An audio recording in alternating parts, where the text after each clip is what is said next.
Hi, good afternoon, everyone in YouTube land. This video that I'm about to do, this new video that I'm about to do, is touching on a couple things actually. The subjects of the near-death experience or the death experience, and the aftermath of addiction, or in my case, being an alcoholic or self-medicating. So I guess I'll touch on my death experience.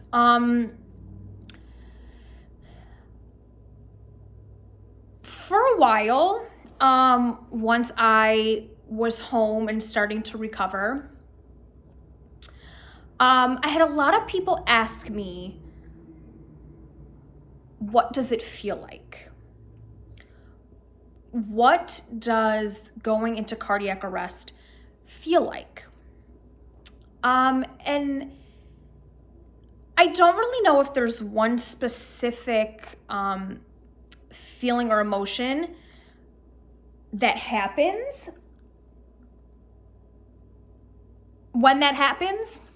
Sorry, it feels like there's something on my lip, but I'm trying to get it here. But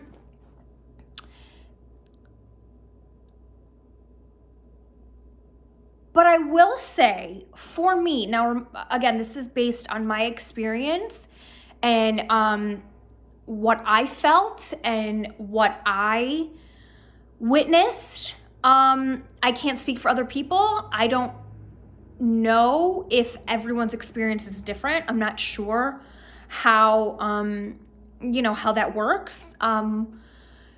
So I'm just going based off my experience. And I'm going to start with this. The feeling of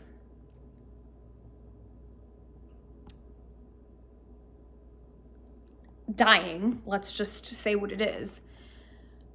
The feeling of dying is, for me, was very, very euphoric. And I say that because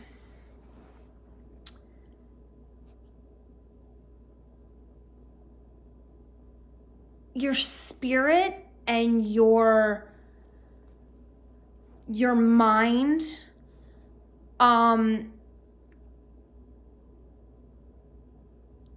go to this happy place,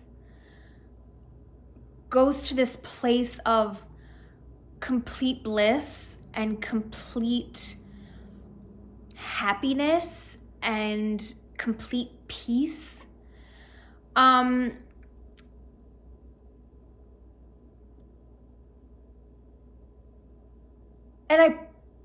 And I know this is gonna maybe sound crazy to say,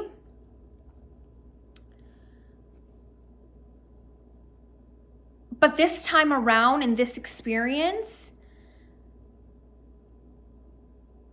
it was not a bad experience for me. And I don't want people to take this the wrong way and you're encouraging people to do. No. I'm not encouraging anyone to do anything at all. But I am going to be honest in my experience. And my experience, it was a very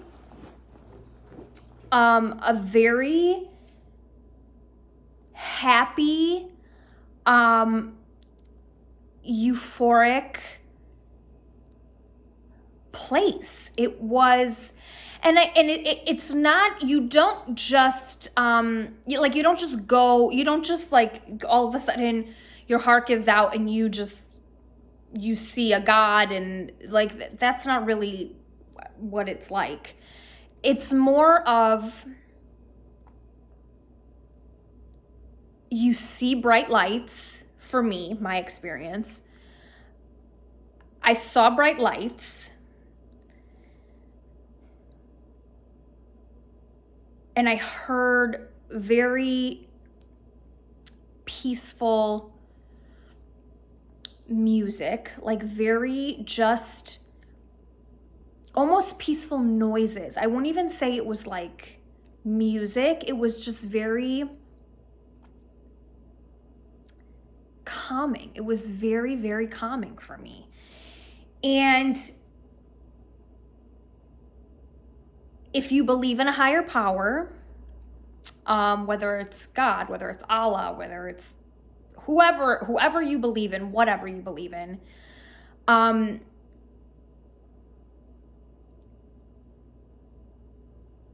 it's real. And it's not real in the sense that you see a person. It's more so real in the feeling. In the feeling of when your soul like rises, you see these fields, you hear these angelic noises, and you see these bright lights, and it's a very beautiful place. And I visited with a couple people that I lost. You know, I visited with both my grandfathers, and we had great conversation, and we talked about my grandmothers, and they basically yelled at me and said, "What the hell are you doing to yourself?" But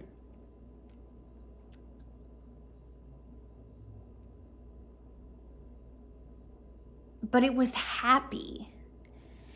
And I don't know if because of my experience, the way I fell in to death was very much, it wasn't like anything traumatic.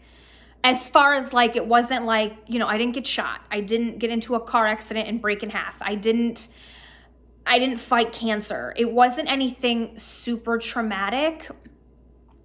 It was more, I slipped into a coma, or excuse me, that's wrong. But I slipped kind of into unconsciousness, and then my heart stopped. So it was, I was very much completely incoherent. And then next thing I knew, I was in this beautiful place. So it's hard to explain. It really is, honestly. Even trying to explain it, I'm sure there's going to be people like, you're nuts, or you know, or what do you mean by that, or what, you know. And it really is hard to explain, because it really is just a very beautiful place. And I had these conversations with my grandfathers, and you know, they were not happy with me, but they also knew that it wasn't my time. You know, we discussed, my mom and my dad, and we discussed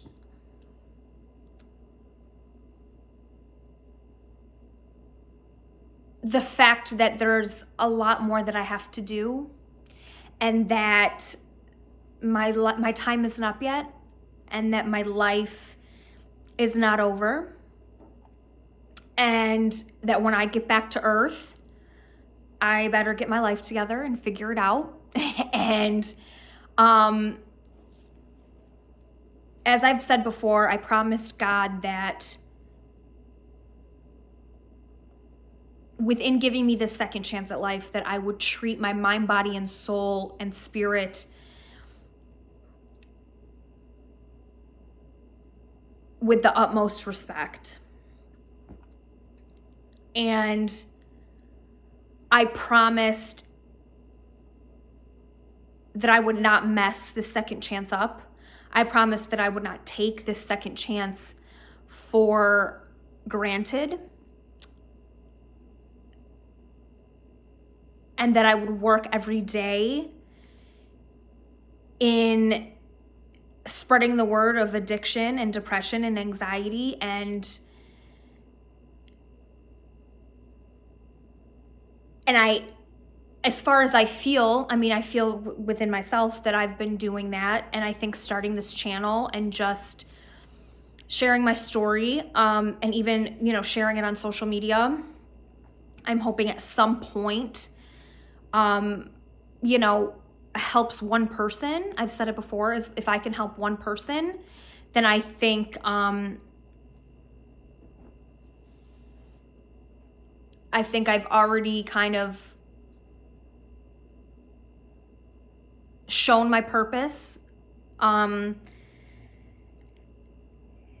yeah, so I guess that's where I stand as far as that goes. There is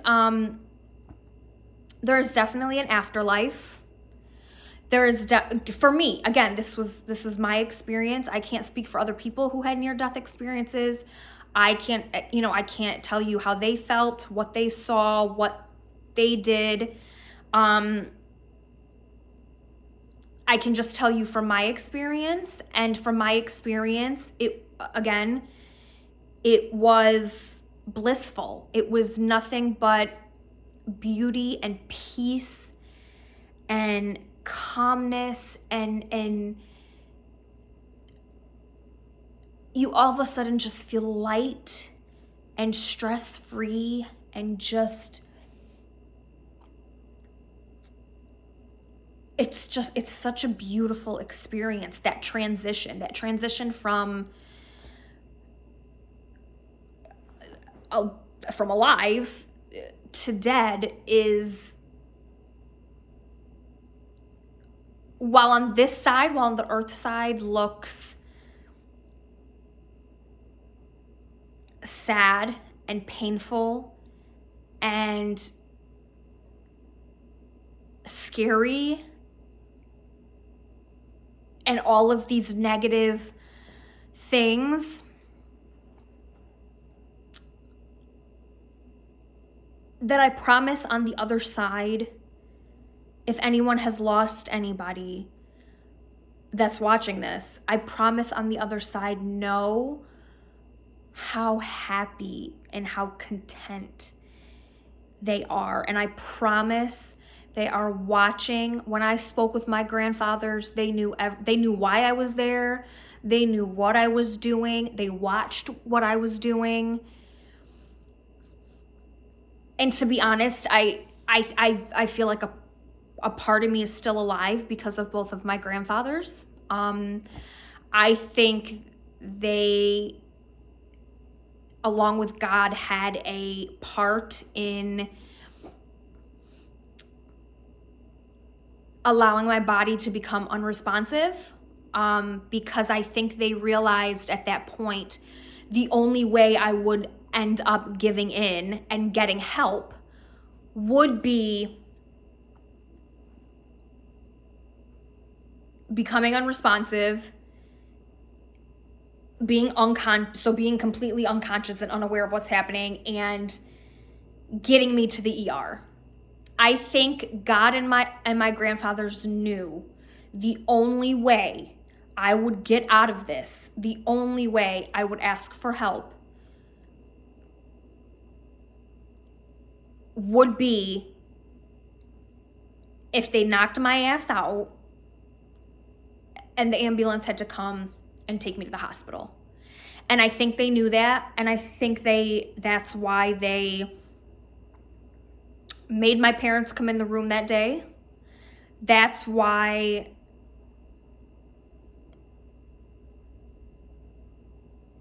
I got rushed to the hospital, because I think deep down they know I'm very stubborn, and I think they know that I'm too prideful and that I wouldn't have asked for help on my own. So I think they had they had to kick my ass. And kicking my ass was to hit rock bottom and allow my parents to find me and bring me to the hospital. And that was the only way that I was going to survive this. And when I got to the doctors, as I've said in my previous videos, I got rushed to the hospital Saturday afternoon or morning, Saturday. But the doctors did tell me and my parents that if they had waited one more day to bring me in, I would have been dead. They would have found me dead Sunday morning. So there's a reason that the higher power might, when I say that believe me, people who you've lost are following you and watching you. I know my grandparents or my grandfathers made my parents come in my room that day. I know they made my body give out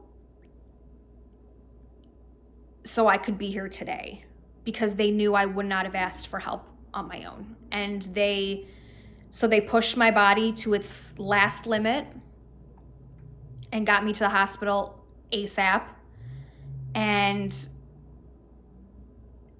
literally in the nick of time, to save me. So I promise that your loved ones are up there and they're with you every day and they can see everything below and they're next to you and they're rooting for you and they're watching. I promise, because I was there. I was there. And when I say I was there, when I was with like I said, I was with my grandfathers for a little while. And I remember us, like I said, we were talking about my grandmothers and we were talking about my parents, both my mom and my dad's father. So talking about both my parents. And then I remember sitting on the ledge with them, and we were watching my family. And my family was at the hospital during this time. And I remember vividly being able to see them. And we were just chatting, and they were like, do you see what you're doing? Do you see what you did with this do you see what you did to this family? Look at your parents. Look at your parents. Look what you're doing. Look what you did. And at the same time explaining to me that we totally understand. We totally understand. We understand what happened. We understand why you did what you did. But you need to go back. You need to go back and you need to fix it. You need to go back and you need to fix it. They said that, both my grandfathers and God, I was sitting with the higher power and they were saying to me, we're going to send you back. Because look at your family. You have to go back. So go back, make it right, fix all your wrongs, live a life that you deserve, and you spread our word about depression, and you spread our word about suicide, and you spread our word about addiction, and you, as long as you can preach about your story and help us, us, not my grandfathers, but the higher power, help us spread the word of this disease and helping us save lives, that's what you need to do. We're sending you back, and that is your job. That is your purpose. And even though I was told that, I don't think I fully, until I was completely recovered, I don't think I fully understood what my purpose was. I don't think I fully understood why they brought me back to life, why I was able to come back from cardiac arrest, why I was able to come back with no brain damage, severe brain damage.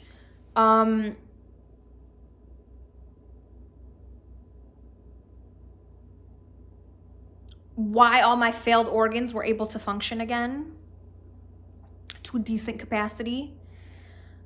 I really don't think I figured all that out, honestly, up until probably the last couple years. You know, this happened in 2017, and honestly, in the last couple years, I think I really started to recognize my purpose and understand that you were brought back. Because remember what they told you. You're going back. They're sending you back. You got to preach the word. You got to preach the word of suicide and addiction and depression.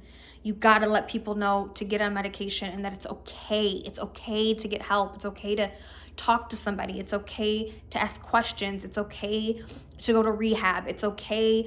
All of these things are okay. And that's what you need to do. So go back. Kiss your parents for us. Go back.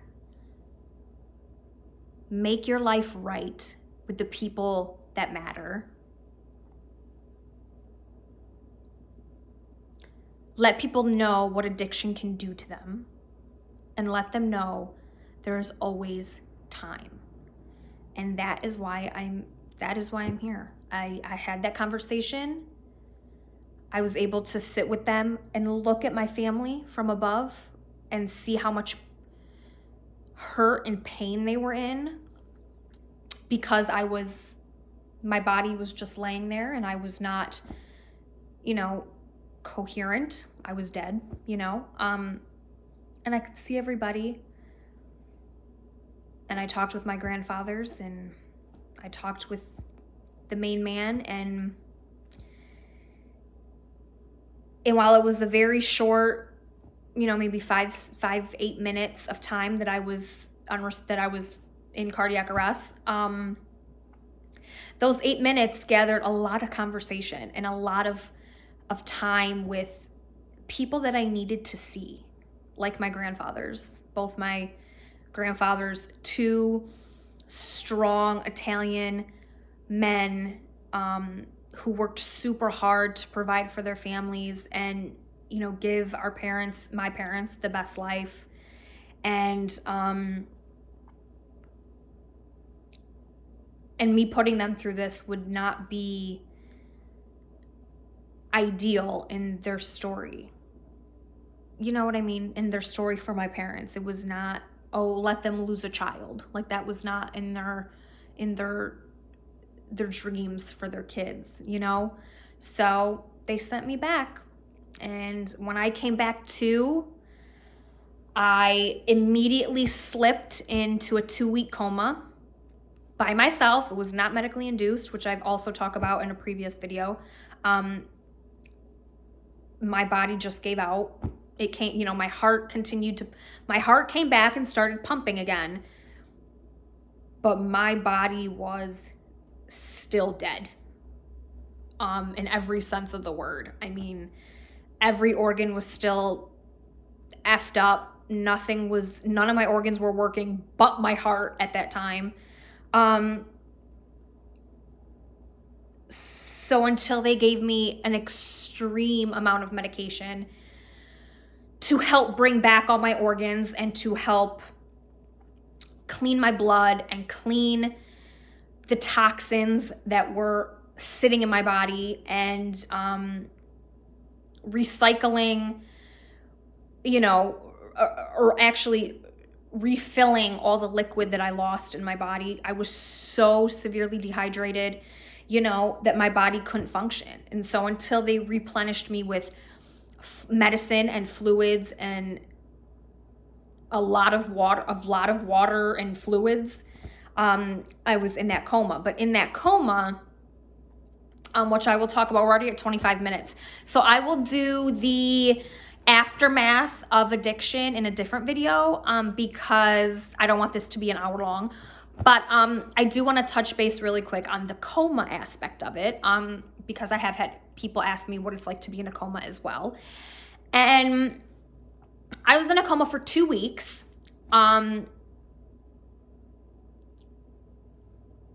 And it's a very crazy experience. As as I'm sure most of you have read or heard, that they do say that you can hear in a coma. And while I don't vividly remember hearing people's voices, I do believe that people were chatting with me, and grabbing my hand, and you know, and those type of things that I think most people do when a loved one is in a coma. Excuse me. But for me, my experience was I had so many dreams. You guys, dreams. To this day, 7 years later, to this day, I can tell you every single dream that I had when I was in my coma. Every single one. I remember them like I had them yesterday. And they were so vivid and so real that when I woke up after 2 weeks, I swore to the world that all of these dreams happened. I was like, that happened. That's real life. That really happened. And I had to be reassured by my family, Nachia, that never happened. You did not go through that. That never happened. I'd be like, yeah, no, it did. No, really, I was there. It did. No, Lucia, you've been in a hospital for 2 weeks.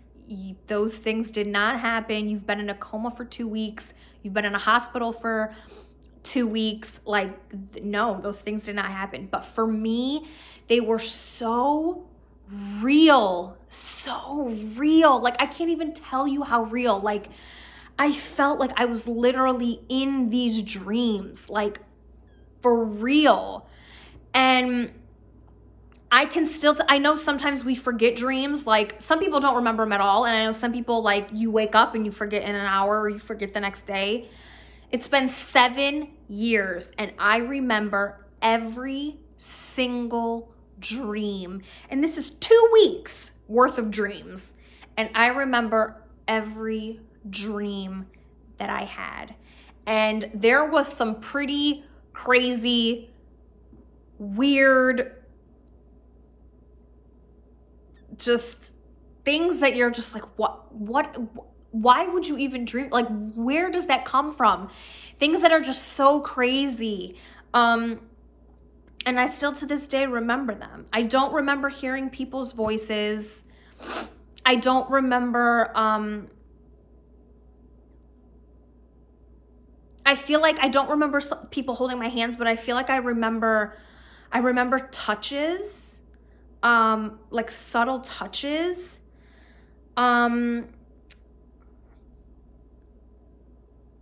But yeah, that was my experience. Just very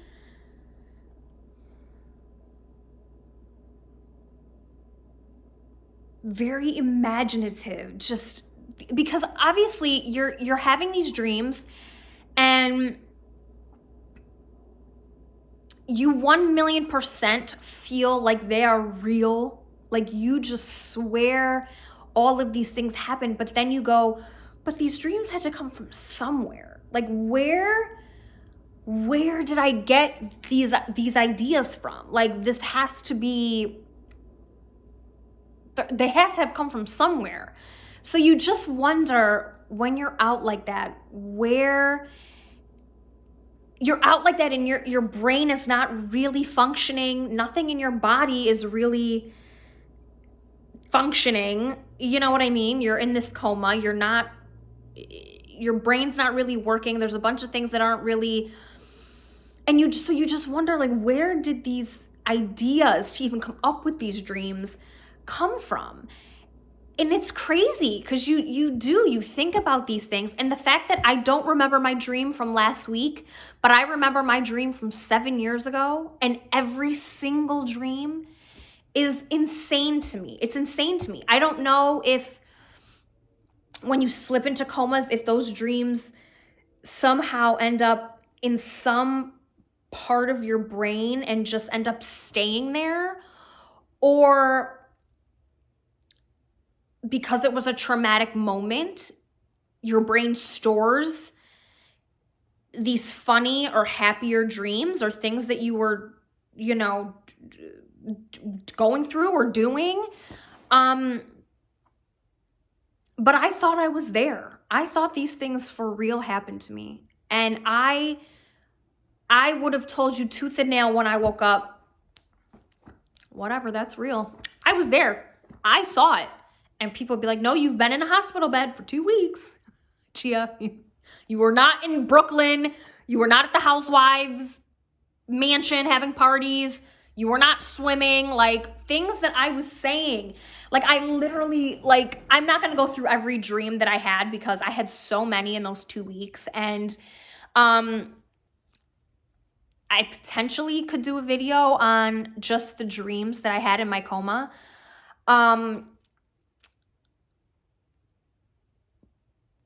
But the stuff that I was saying that I really thought happened to me, like, literally involved, like, the housewives, involved NBA players, involved the doctors, involved New York City, involved, like, so many random things that I woke up and was like, no, I was with the housewives last week. We had a party. And literally, like, my family's going, the housewives, girl, you are in Syracuse, New York.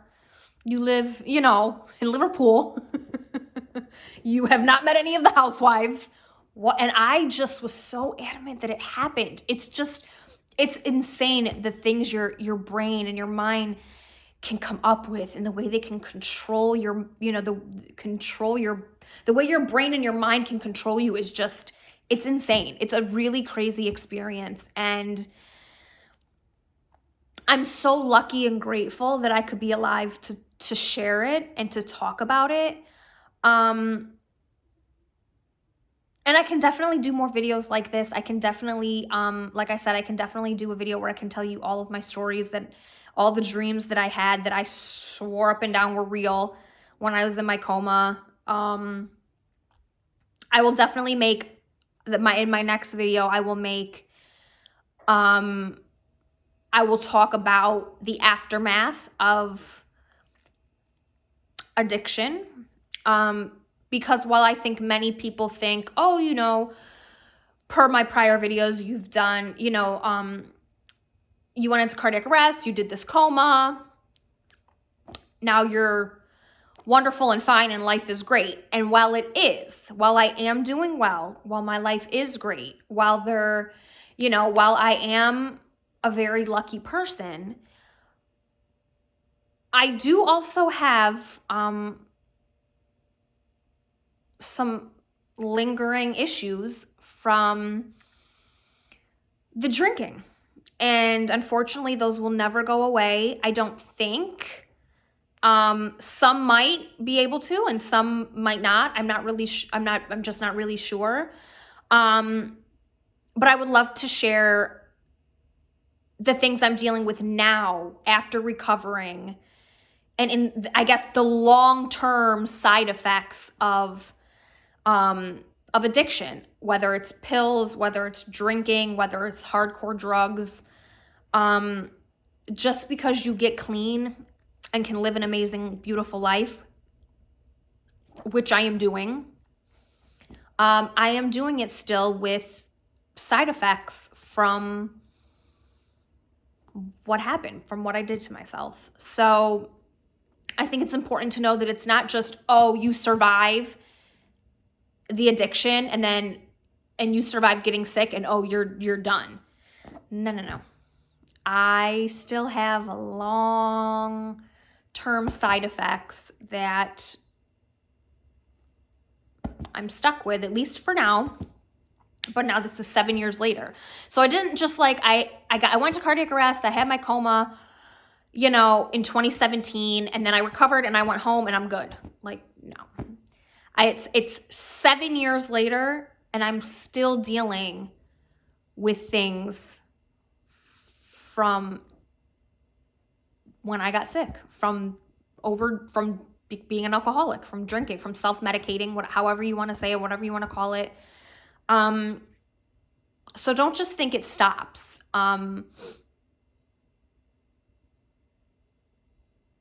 God forbid you do survive an addiction or an overdose situation, doesn't necessarily mean it's over. There definitely can still be, you've done your body so much harm that it's not going to just bounce back in 6 months, a year, 2 years, even 5 years. I'm at 7 years and I'm still dealing with aftermaths from when I was from that. So just know that if you're over drinking or you're over drugging or you're, whatever your vice is, just know that there is long-term side effects that you can live with forever if you don't watch yourself. So just something to think about. I'm at 36 minutes. I don't want to keep you guys any longer. If you have any other questions regarding the afterlife or regarding being in a coma, or if you have any other questions, ideas, concerns, anything for upcoming videos, upcoming content, as far as my journey and my story go, please comment below. Feel free to let me know, and I will I'll do like a Q&A. I'll film some stuff, and we can do something like that. But I think for now, I'll cut it off at 36 minutes. Don't forget to follow me on TikTok, Instagram, Facebook. I'll leave all of my all of my social media info below. And I'll try to do some more outfit of the days. I'll have an outfit of the day tomorrow on TikTok and such. But if you have any other questions, like I said, any other questions, comments, constructive criticism, any more, just any more curiosity about anything that I talked about today, just leave it below and I will definitely get to it. So thank you so much for watching and sharing in my journey and listening to my story. And I just hope, share it with a friend, share it with a family member, share it with anybody that you know that's struggling, whether it's with addiction, anxiety, depression, postpartum, whatever the case may be. Just let them know there's a light at the end of the tunnel, and a girl who made it out and she's doing pretty okay for herself. So so I hope to keep inspiring, and thank you so much for listening and watching, and I'll see you guys soon. Bye.